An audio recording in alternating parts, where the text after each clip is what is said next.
You're listening to the Marne Report.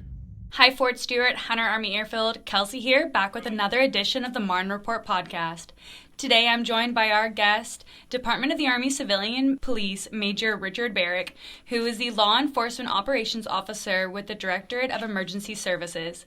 Today we're going to talk all about holiday safety and unaccompanied quarters checks. How are you doing today? I'm good, Kelsey. Thanks for having me. So I know this is your first time on the podcast with me. Yes. Could you share a little bit about yourself and your role? Sure. As you stated, I am the Operations Officer for Fort Stewart, Hunter Army Airfield Military Police.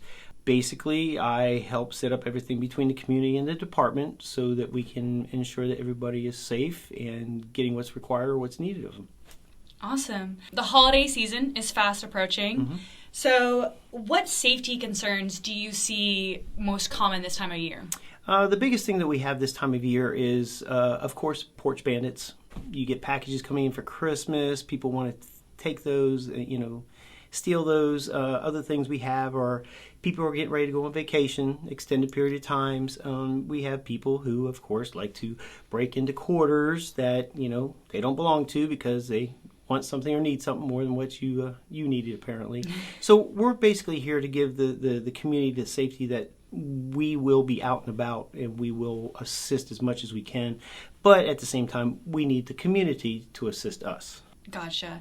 What can people do to prevent some of these incidents? Well, the first thing is, let's talk about the porch bandits. If you're expecting packages, have someone home or have someone like a neighbor watch out for your package. Most of us nowadays, we get little notifications if we're getting from like USPS, if we're getting from FedEx. We kind of know a timeline. Not always correct, but kind of. Have someone watching out for your boxes. Have someone that will take custody of the box, keep it for you until you can get home. If you're going out of town, make sure that you go to the post office, do a stop mail, or you can go online and do a stop mail so that you don't have mail collecting at the door. Just little things that shows that you're not gone. So really simple stuff. And as far as like your home, just make sure that you secure it. Before you go, make sure your windows are locked. Make sure your doors are locked before you go. Make sure your garage doors are locked. A lot of people tend to forget about locking them, and you can still kind of pull them up. So just an ounce of prevention on your side, and then what we'll provide as a service is we'll have additional patrols in the area, walking patrols, roving patrols, that will be in the neighborhoods to, kind of give that safety part from us to the residents. Just little basic things that you have to remind yourself of, yeah. Exactly. We've all been through them for many, many years, but, it seems whenever we get to the holidays, everybody starts getting excited and everybody wants to go, and we forget maybe one or two little things that's just not pressing. But a lot of this stuff can be prevented, so an ounce of prevention takes a long way. Another program that you guys have is the unattended quarters checks. Mm-hmm. Could you share more about what that program is? Sure. The unattended quarters check, basically what will happen with that is if you go down to the police department, either at Fort Stewart or Hunter, they will have a document in which you will fill out. Once you fill out the document, we will do multiple checks in a day of the residents to ensure that everything is good. If we find that there's something that's not, on that sheet will be your contact name, a contact number. We'll make contact with that person and say, hey, we found this or this. Is this okay? Or is this something that, we need to go deeper into? So it's a fairly simple process, nothing hard to it. Just go down to the MP station. Both MP stations are open 24 hours a day. Fill out the sheet, and they will go ahead and put that on the roster for each of the patrols to do those checks for you while you're going. That program started on the 20th of November. It's going all the way to the 4th of January. So we're covering you for both holidays. Nice. Well, I should say all three holidays, actually, because we'll have New Year's, too. So. And then is it open to everybody who lives on Fort Stewart or in Hunter Army Airfield? Or? Yes. Whoever it is. If you live in the barracks, most of the time barracks have CQs and stuff like that. But if you have a problem with your barracks, like maybe your door is not exactly working properly, you could have us check that. So it'd be the same thing. It's for whoever's living on the installation. It doesn't matter. As you know, we have civilians that live on the installation. Whoever wants to use the service, all they have to do is come to the station, fill out that document, and we go from there. Are there any other services that you guys offer that you would suggest people to use? If you see something, say something.